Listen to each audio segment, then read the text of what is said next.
और अगली खबर उत्तर प्रदेश के बहराइच से है, जहां पर बहराइच के पयागपुर में जमकर बसे सीएम योगी आदित्यनाथ भाजपा प्रत्याशी कर्णभूषण शरण सिंह के समर्थन में मांगे वोट।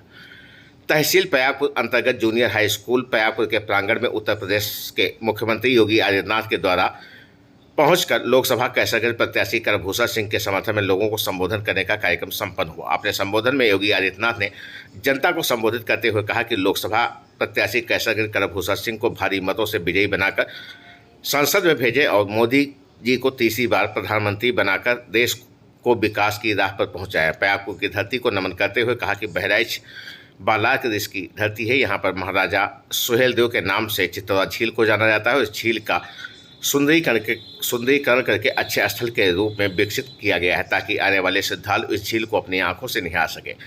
मोहम्मद गाजी को मारकर बहराइच की धरती को इनके कब्जे से मुक्त किया तथा समाजवादी पार्टी पर प्रहार करते हुए कहा कि समाजवादी पार्टी के सचिव कह रहे हैं कि राम मंदिर का निर्माण बेकार में हुआ, जो राम को लाए हैं हम उन्हें जिताएंगे।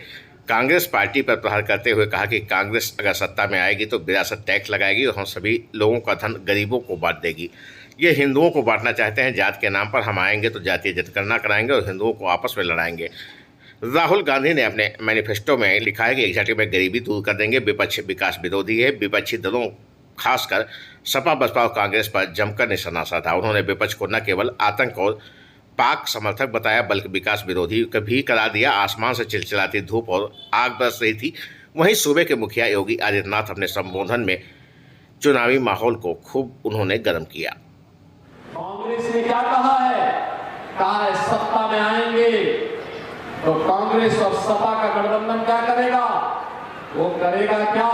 उसने कह दिया है सत्ता में आएंगे तो वरासत टैक्स लगाएंगे। वरासत टैक्स का मतलब आपके बाप दादों ने जो कमाया है, आपकी जो संपत्ति है, इस संपत्ति में से आधी संपत्ति को ये लोग जबरन समाजवादी पार्टी के गुंडे या फिर कांग्रेस के गुंडे जबरदस्ती हड़पने का कार्य करेंगे। क्या आप इसको स्वीकार करेंगे? क्या विरोध किया था। अब कांग्रेस एक तो ये करने जा रही है और दूसरा क्या करने जा रही है, दूसरा फिर जब आपस में सब लड़ भिड़ लेंगे फिर क्या करेंगे, ये वरासत टैक्स आपके लगा देंगे। वरासत टैक्स का मतलब आपकी आधी संपत्ति। आपने कांग्रेस के बुद्धिदाता सेठ पित्रोदा का बयान पढ़ा होगा। इस बयान में कह रहा है कि वरासत टैक्स लगाएंगे और राहुल गांधी ने भी अपने मैनिफेस्टो में यही बात कही है। क्या बात कही है? उसने कहा था एक झटके में गरीबी हटा देंगे। क्या कहा? एक झटके में गरीबी हटा देंगे। उनसे पूछा किसी पत्रकार ने कैसे एक झटके में हटाएंगे, उसने कहा था कि हम वरासत टैक्स लगा देंगे। वरासत टैक्स का मतलब आपकी आधी प्रॉपर्टी ये लोग अपने कब्जे में ले लेंगे और फिर उसका बंदरबांट अपने अनुसार करेंगे। क्या आप इसको स्वीकार करेंगे? क्या भारत इसको स्वीकार करेगा? क्या?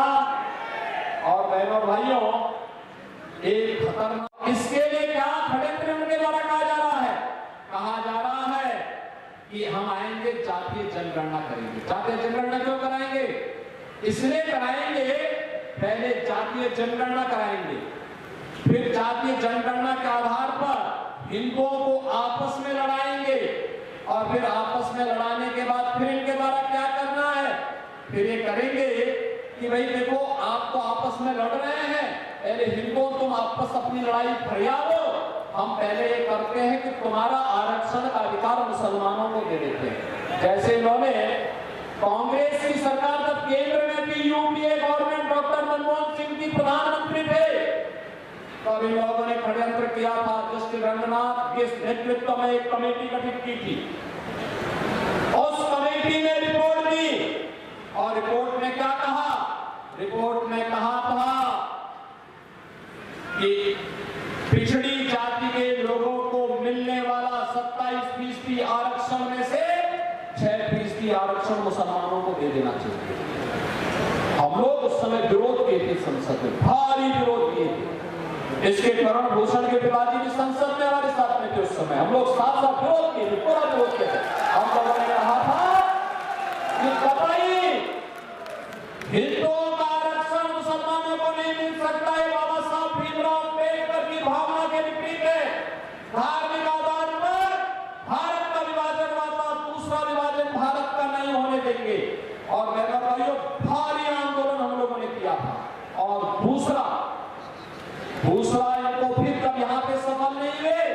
इन्होंने जस्टिस राजेंद्र सच्चर की अध्यक्षता में कमेटी गठित की। जस्टिस राजेंद्र सच्चर ने अपनी रिपोर्ट में क्या कहा? उन्होंने कहा था कि मुसलमानों की कुछ जाति को अनुसूचित जाति में शामिल करके फिर उनको अनुसूचित जाति का आरक्षण दे देना चाहिए। हमने इसका भी विरोध किया था, कहा था ये अनुसूचित जाति में उनके आरक्षण में अनुसूचित जाति और अनुसूचित जनजाति के अधिकारों पर, आरक्षण के अधिकार पर जो बाबा साहब भीमराव अंबेडकर ने उन्हें दिया है, इसमें सेंध लगाने का प्रयास है।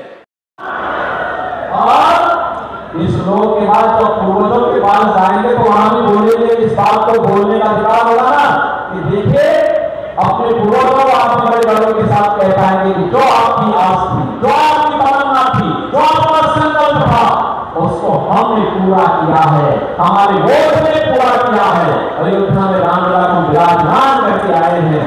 बहनों भाइयों, पूरे ही पूरे आपके हाथ में।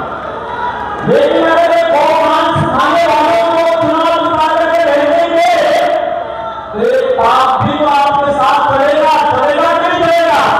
क्या ये पाप करेंगे क्या? ये पाप नहीं होना चाहिए, कतई नहीं होना है। और इसलिए बहनों भाइयों मैं आपके पास आया हूं। मोदी जी के नेतृत्व में आज भारत दुनिया के अंदर सम्मान प्राप्त कर रहा है, सीमाएं सुरक्षित है, आतंकवाद और नक्सलवाद नियंत्रण में। अब तो जोर से पटाखा फट जाए ना तो पाकिस्तान पहले सफाई देता, साहब मैंने भी कोई काम किया, क्योंकि से मालूम है मेरे के देने का पड़ जाए। और बहनों भाइयों, देश के अंदर विकास की योजनाएं, हाईवे, रेलवे, एयरपोर्ट, बहराइच का एयरपोर्ट भी चल गया है, प्रारंभ हो गया है। और मेडिकल कॉलेज गोंडा में, बहराइच में, बलरामपुर में, कोई सोचता था यहाँ मेडिकल कॉलेज बनेंगे। आज मेडिकल कॉलेजों की लंबी श्रृंखला तैयार हो गई, हर घर नल की योजना, बाढ़ की समस्या का समाधान, और गरीबों के लिए कितनी योजनाएं, कितनी योजनाएं, कितनी योजनाएं। बहनों भाइयों, 80 करोड़ फ्री राशन की सुविधा का लाभ प्राप्त कर रहे हैं। कितना? 80 करोड़। कितना? और पाकिस्तान की आबादी कितनी है?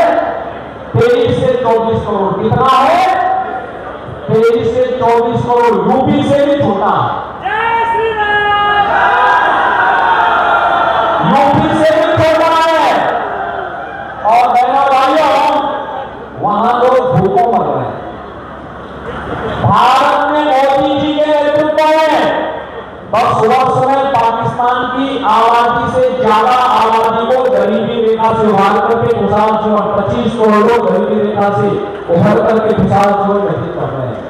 और इसलिए मैं कहता हूं कि जो पाकिस्तान का राग अलाप है ना, इनको बोलना चाहिए, जाओ पाकिस्तान में भूखों मरो, भीख का कटोरा लेकर के दुनिया के अंदर भटकते रहो, इनकी आत्माएं भटकती रहेंगी। पाकिस्तान में वकालत कर रहे हैं, जिनको लगता है कि पाकिस्तान अच्छा कर रहा है, अपनी जनता को भूखा मार रहा है, ये भी जाए, इनको मुबारक हो। पाकिस्तान में इनके आत्मा भटके, हिंदुस्तान पे क्यों बोझा बने हुए? गरीब को फ्री में राशन भी मिल रहा है, उपचार की सुविधा भी मिल रही है, जनधन अकाउंट भी खुल रहे हैं, और किसान सम्मान निधि का लाभ भी प्राप्त हो रहा है, जो अभी सुना त्रिपाठी जी कह रहे थे। गरीब को मकान भी मिल रहा है, घर में शौचालय भी बन गया है।